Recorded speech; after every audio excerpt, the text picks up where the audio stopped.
जब हम किसी से कुछ मांगते हैं और वह हमें वह वस्तु न दे तो हमें क्या करना चाहिए। इस पर हम गौतम बुद्ध की सीख से सीखते हैं। एक समय की बात है, एक बौद्ध भिक्षु गौतम बुद्ध के पास आकर पूछता है, तथागत, यदि हम किसी से कुछ मांगे और वह हमें कुछ न दे तो हमें क्या करना चाहिए। इस पर तथागत ने कहा, कल मेरे साथ भिक्षा के लिए चलना। दूसरे दिन बुद्ध ने उस शिष्य को और कई अन्य बौद्ध भिक्षुओं को साथ लेकर भिक्षाटन के लिए चल दिए। बुद्ध एक ब्राह्मणी के द्वार पर पहुँचे और भिक्षा के लिए आवाज़ लगाई।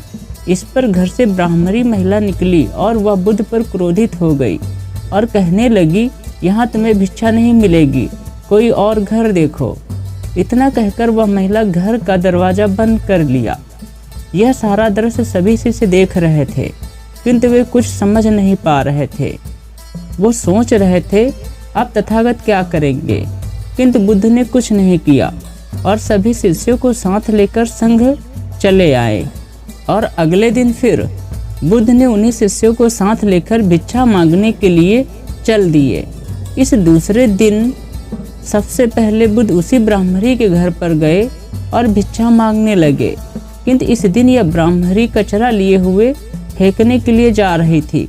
उसने जैसे ही देखा कि यह तो कल वाला ही भिक्षु है, वह क्रोध में भर गई और कचरे को बुद्ध पर ही फेंक दिया और कहने लगी, एक बार की बात समझ में नहीं आती और चले आते हो मुंह उठाए। यह सारा दृश्य उस ब्राह्मणी का पति देख रहा था।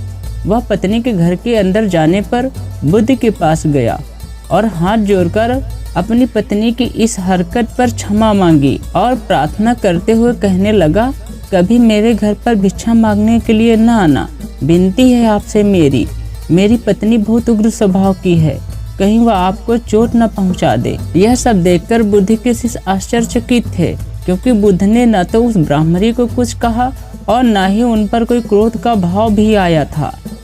बुद्ध अपने शिष्यों को एक बार फिर तीसरे दिन भिक्षा मांगने के लिए उसी ब्राह्मणी के घर पर गए और भिक्षा के लिए आवाज लगाई।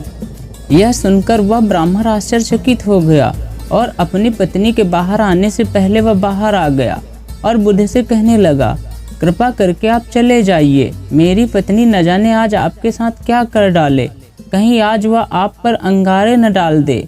वह आपको देगी तो कुछ नहीं, बल्कि आपको हानि पहुंचा देगी। इस पर गौतम बुद्ध ने कहा, नहीं महोदय, मैं आपके दरवाजे से खाली हाथ नहीं लौटा, मैंने हर दिन आपकी पत्नी से भिक्षा पाई है। उस ब्राह्मण ने कहा, किंतु मेरी पत्नी ने तो आपको कुछ भी नहीं दिया था। बुद्ध ने कहा, नहीं, पहले आपकी पत्नी ने मुझ पर क्रोध किया, इसलिए उन्होंने मुझे क्रोध दिया, और दूसरे दिन उन्होंने मेरे ऊपर कचरा फेंका, इसलिए उन्होंने कचरा दिया। ये बातें घर के अंदर से वह ब्राह्मणी सुन रही थी और उसे अपनी गलतियों का एहसास हुआ, इसलिए उसकी आंखों से आंसू निकलने लगे और वह पश्चाताप के आग में भर गई और रोने लगी। वह बौद्ध भिक्षुओं और बुद्ध के पास जाकर कहने लगी, कृपया आज हमारे घर पर आप भोजन करके जाइएगा। ये सभी दृश्य देखकर उस शिष्य को और अन्य सभी शिष्यों को समझ में आ गया था कि जब हम किसी से कुछ मांगते हैं वह हमें न दे तो हमें क्या करना चाहिए।